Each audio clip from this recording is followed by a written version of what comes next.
Hi, everybody. I'm Dave Kurlan. I'm the CEO at Kurlan and Associates, and I'd love to thank you all for coming today. It's gratifying to see such a huge turnout in the middle of November. We're going to talk about the 6 things you need to do this quarter to make sure that 2025 is a great, successful revenue growth year. And as I gave thought to presenting this information to everybody, I wanted context for the 6 things that I'm going to talk about, because these are 6 things we do with most of our clients. And we've been doing these things with most of our clients for years and years and years. So what I was thinking about was, I wonder whose story I can share, because we've got lots of clients who have great success. Can we talk about this company whose sales grew by 28%? Can we talk about this company who killed it the next year? Can we talk about that company who built a kick-ass sales team? And the problem is, most of those companies don't want us talking about them. They don't want to share the information with their competitors. They don't want anybody to know what they're doing. So I was racking my brain for who can we share, who can we talk about to give these 6 things some context. And I decided that I'd talk today about Pillar Data Systems. And the reason I can talk about Pillar is because they're not a company anymore. So there's nobody to get upset with me, and they haven't been a company for a while, but what we did for them and the results that they had are so consistent with what we do for all of our clients. So let me give you some background on Pillar. When I first met them, they were a $24 million company. And most of the companies we work with are usually somewhere between 5 million and 250 million. We've got some billion-dollar companies, we've got some startups, but this is right in the sweet spot. The problem was their revenue was flat, and it had been flat for 4 years. 4 years of no growth at $24 million.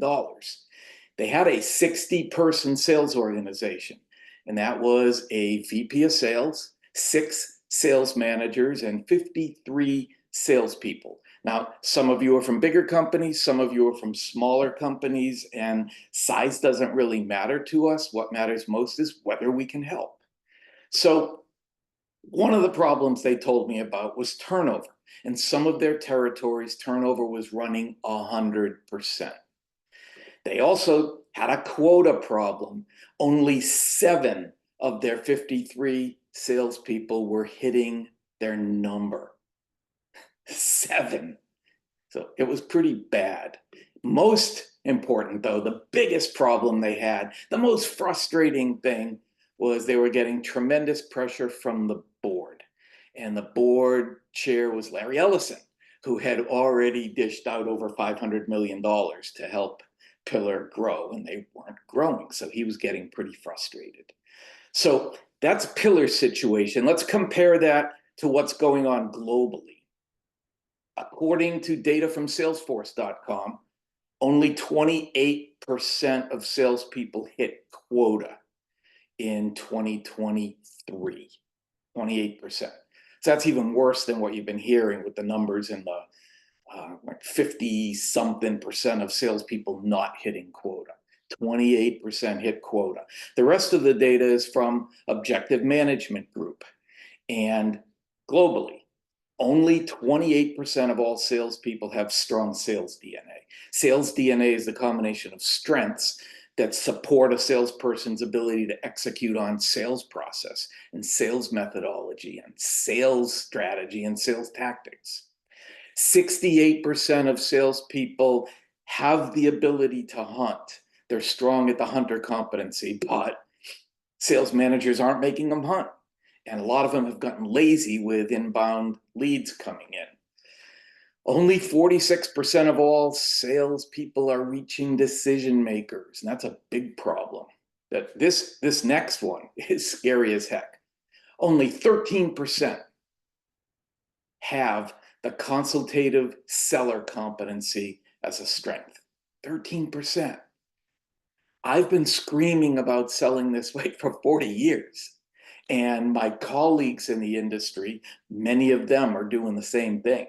And it's just so disappointing that while it's working with our clients, for the most part, people are still selling transactionally.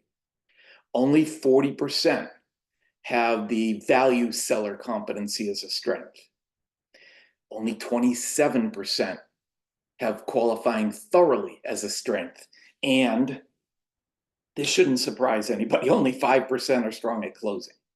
So globally, we've got some major problems with the capabilities of the salespeople that are out there right now. So back to Pillar. The number one thing that we make sure we do with all of our clients is we make sure they have the right people in the right roles. That's not new. Back in 2001, Jim Collins wrote Good to Great, and one of the big takeaways from the Good to Great book was he said you had to have all the right people in the right seats on the bus. So this is just specific to sales. You have to have the right people in the right roles. And there are a few primary selling roles. Some companies have a top of the funnel person that just books appointments and they call it a BDR or an SDR. Companies typically have an account executive that does the actual selling. They typically have an account manager that manages existing accounts. Some smaller companies just have a general sales role like we used to have in the old days. And bigger companies have those three roles, but with even greater specialization, with one for each role when it comes to small and medium-sized business, when it comes to large business, when it comes to enterprise-sized business. So we end up with as many as 10 or 12 or even 15 different roles in some companies. So in order to determine whether we have the right people in the right roles, I have a process called Author, and I'm going to take you through that. A is for assess. So we evaluate the existing sales team.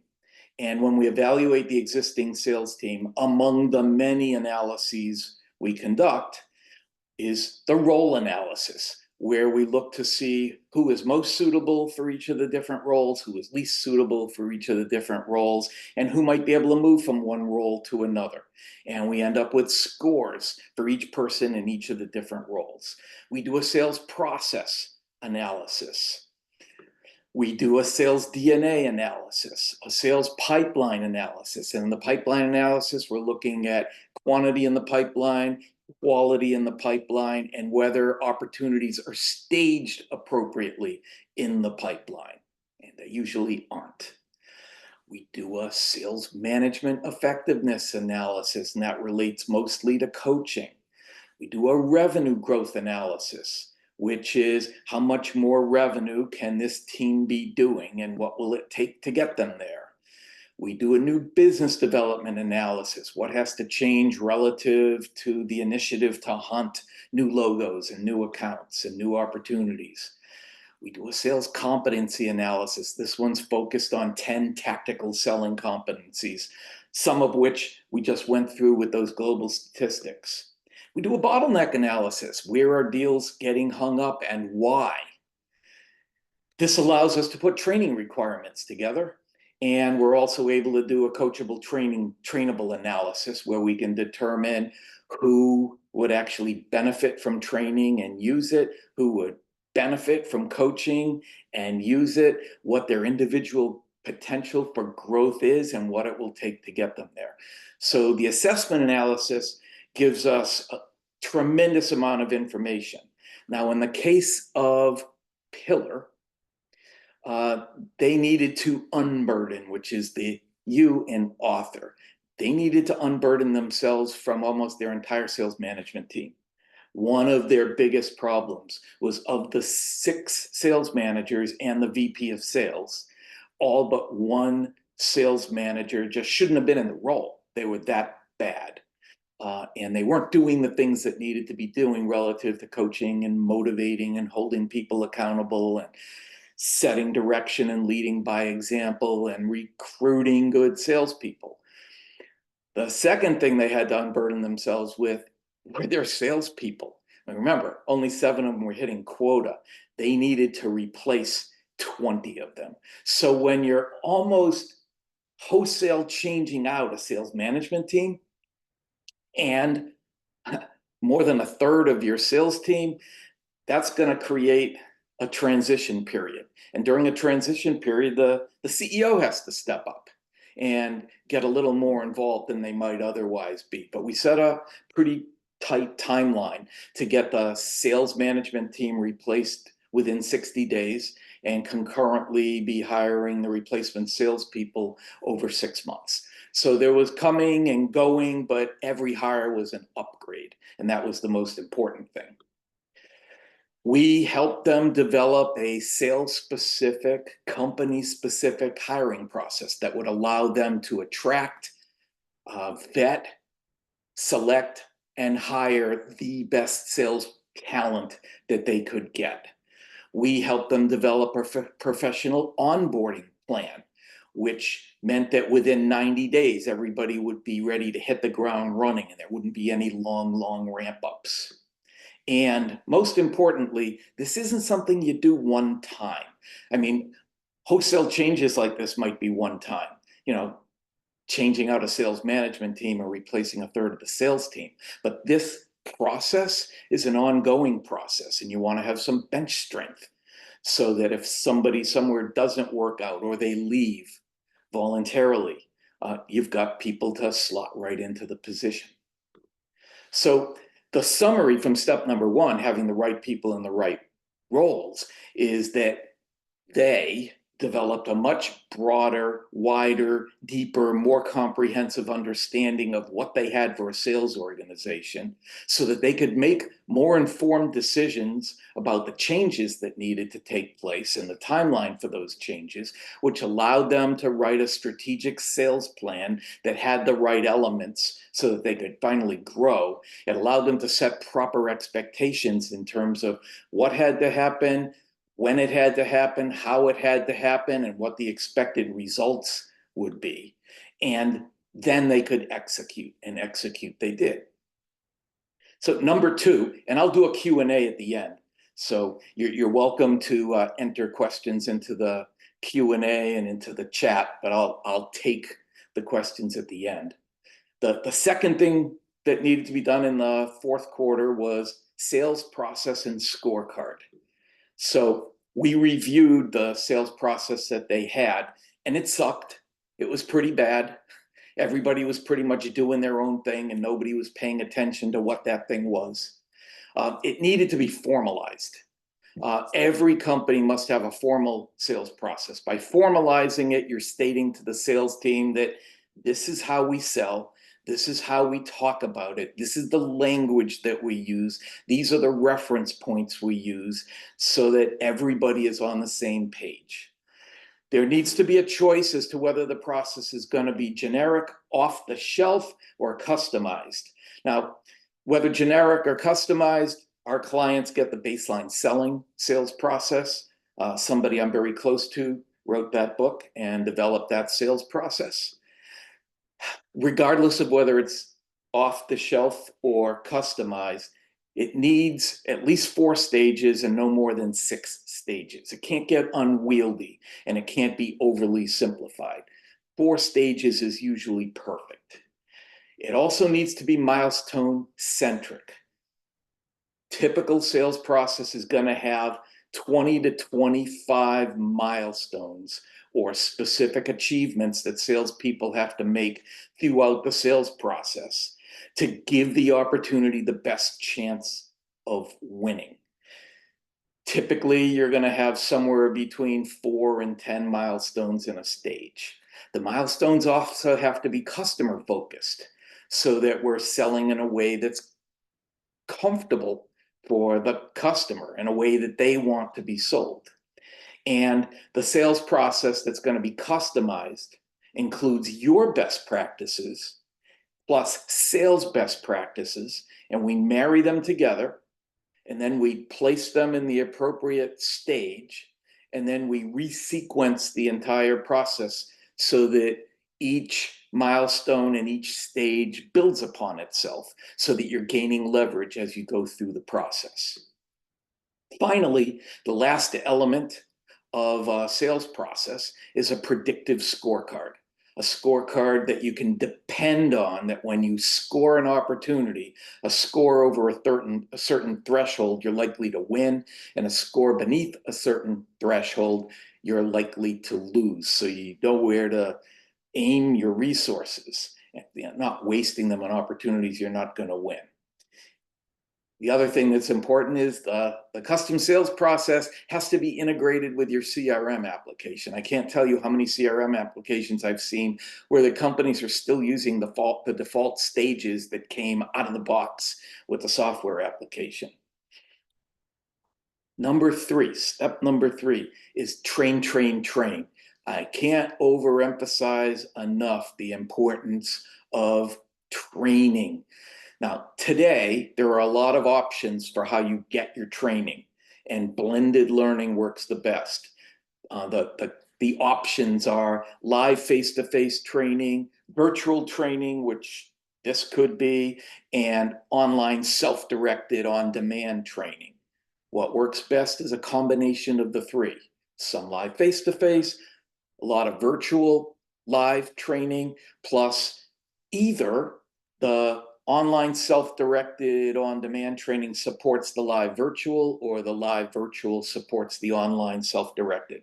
But some blending of the learning styles works best.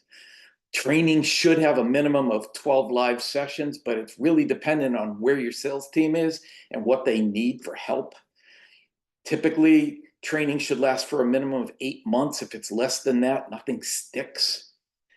There should be a role-playing component. Perfect timing is a couple of times per month.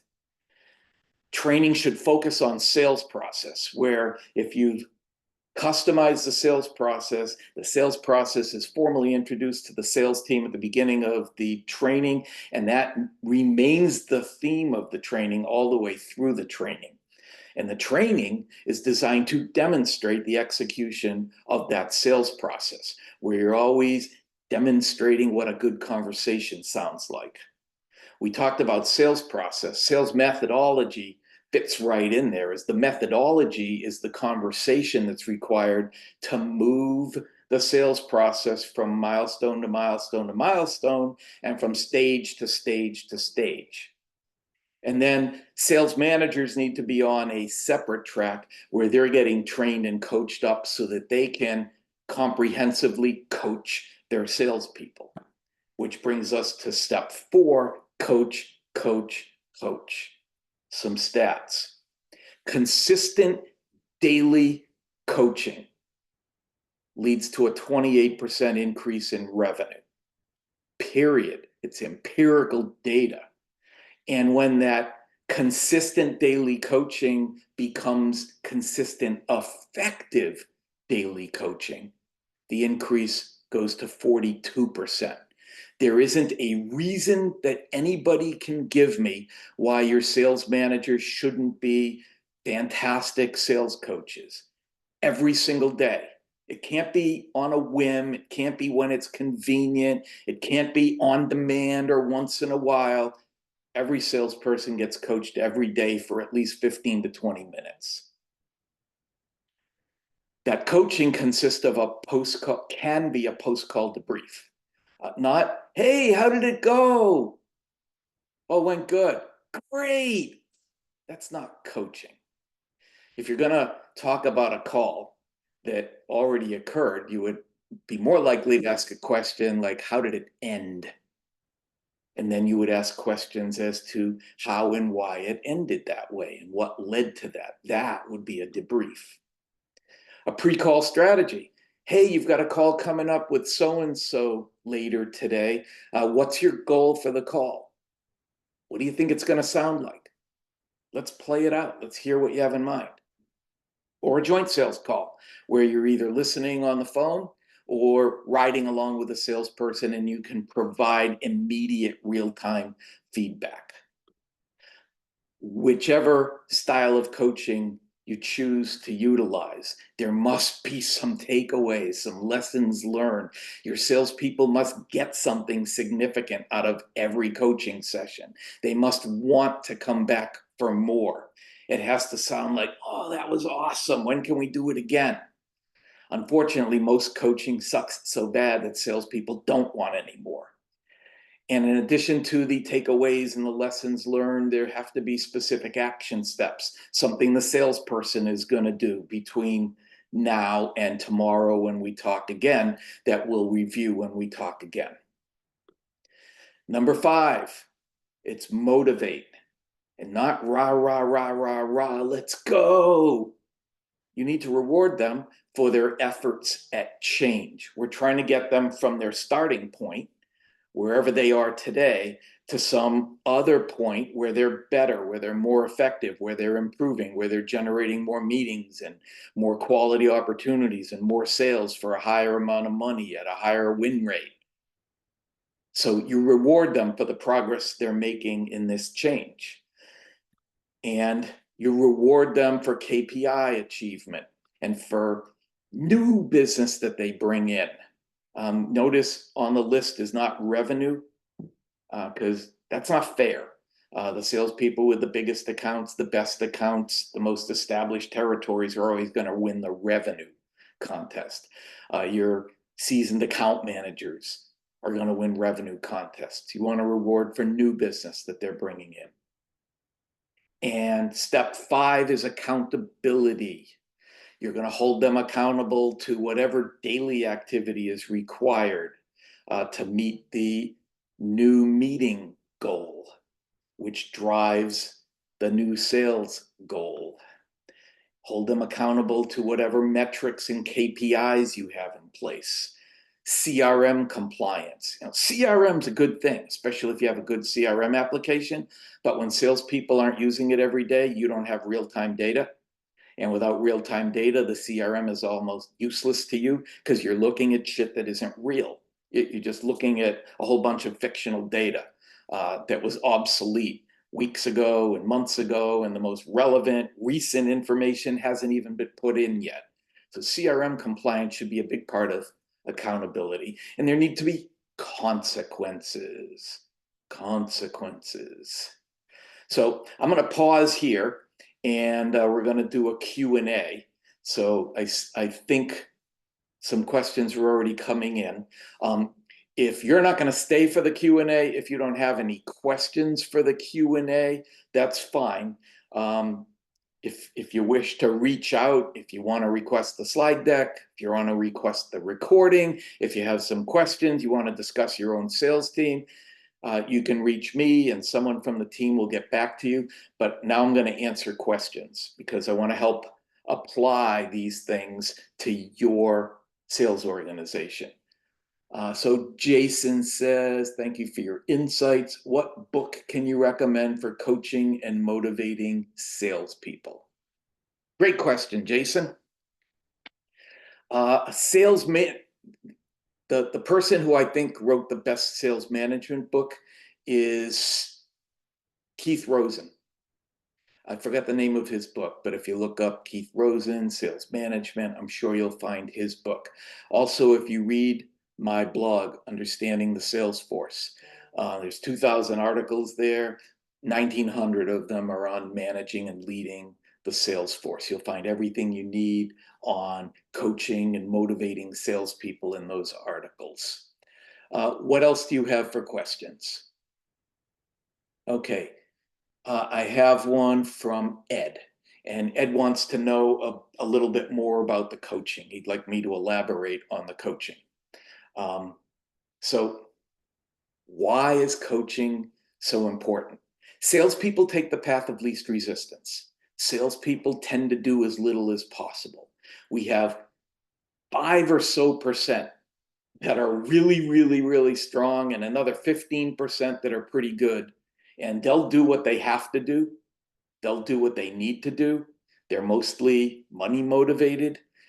The other 80%, they'll do only as much as you make them do. So if you need them to get better, it's training and coaching. Now, training is one-to-many. Coaching is one-on-one. So one-to-many is how you impart information that applies to everybody. One-on-one coaching is how you impart information that's specific to the one you're coaching. And you have to help them become incrementally better every single day by focusing on the things that they specifically need help with. And if you do that, you'll get a huge bump in revenue. But they have to be coachable. They have to want the coaching and they have to follow through and do the things you're asking them to do. And if they don't do it, then you're talking to the wall. And that might be somebody that you need to replace. I mentioned that we had to replace more than a third of the team at Pillar. But here's the end of the Pillar story. So we promoted one sales manager to VP of sales. We hired 6 new sales managers in 60 days. We replaced 20-something salespeople over 90 days. We did intensive training. We trained those new sales managers to coach their asses off. And they went from 24 million to 60 million in 12 months. And they so pleased the board that Pillar was acquired by Oracle. End of Pillar. Great story. But these steps were not unique to Pillar. We do this with all of our clients. It works. It's powerful. You just have to do it. You can't think about it. You can't talk about it. You have to do it. And is it hard? If you were Pillar, it was hard because they had to change so much in such a short period of time. For most companies, the changes are minor. For most companies, they don't have such an awful sales management team and sales team in place to start with. It's usually a lot better than that. So most sales teams are starting from a better place, and the gap to get to where they need to be isn't as huge. Back to the questions. John said, I've had a lot of discussion about the traditional BDR, SDR actions as mostly ineffective and possibly brand damaging. Thoughts? Oh, do I have thoughts? I wrote an article a few years ago about blowing up the whole BDR role. The premise being, BDR does the most difficult thing in selling. They're following up on inbound leads and they're making cold calls and they're trying to book appointments for their sales team. There's nothing harder in sales. I mean, getting that meeting, everything's easy compared to getting the meeting. So what do they have to do? They have to reach a decision maker. But my statistics show that only 1% of BDRs reach decision makers. So their contact is to the wrong person. At best, they get some meeting. It's a weak meeting. And a salesperson goes in and can't find a good reason to do business. And there's just cool interest at best. They're lousy meetings. I know that the whole concept of a BDR is so that your good salespeople don't waste their time making calls. But as a salesperson, I've been selling professionally since 1973. There's no way I would let a BDR ever make an appointment for me. I want to schedule my own meetings. Always. No exceptions. I don't want to be coming in behind a BDR.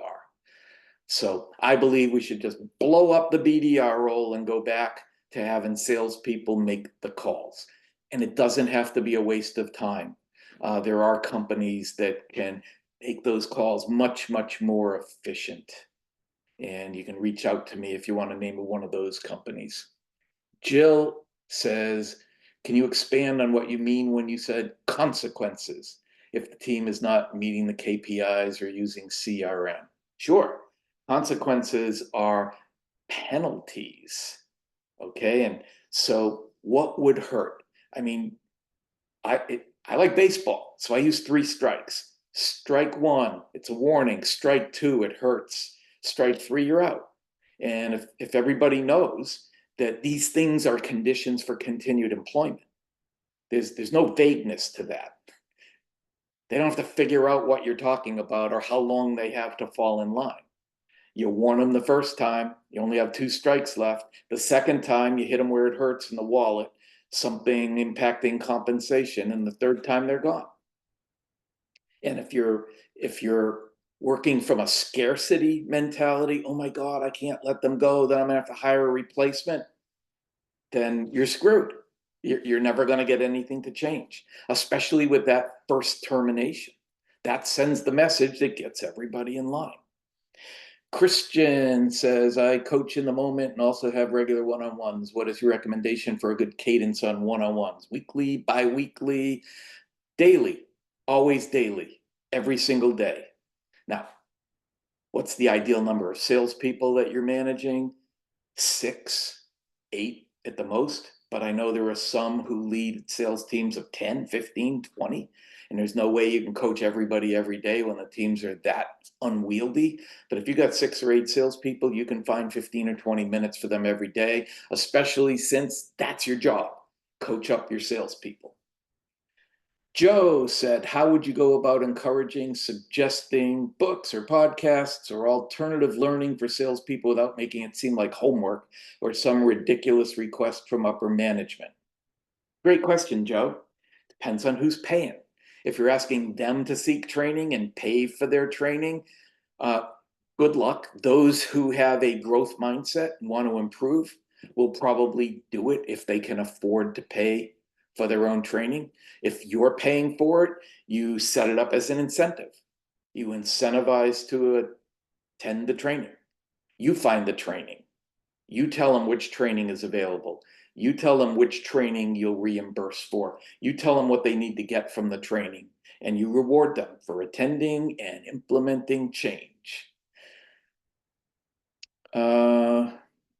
John says, once accountability is real, they will self-eliminate in most cases. I think what he means to say is if they're against being held accountable, they'll leave. I don't think it has anything to do with going to the bathroom, self-eliminating.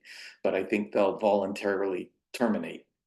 And then you'll replace them with somebody who will do what you expect them to do. Okay, so that's the end of the questions. And we've reached the end of the half an hour. I hope you got what you needed from this. We're always available to help. Feel free to send us an email, and someone from the team will be happy to talk with you, answer your questions, and see if they can help you out. Thanks for attending, everybody. It was great to have 200 of you here, and I hope to see you again soon. Bye now.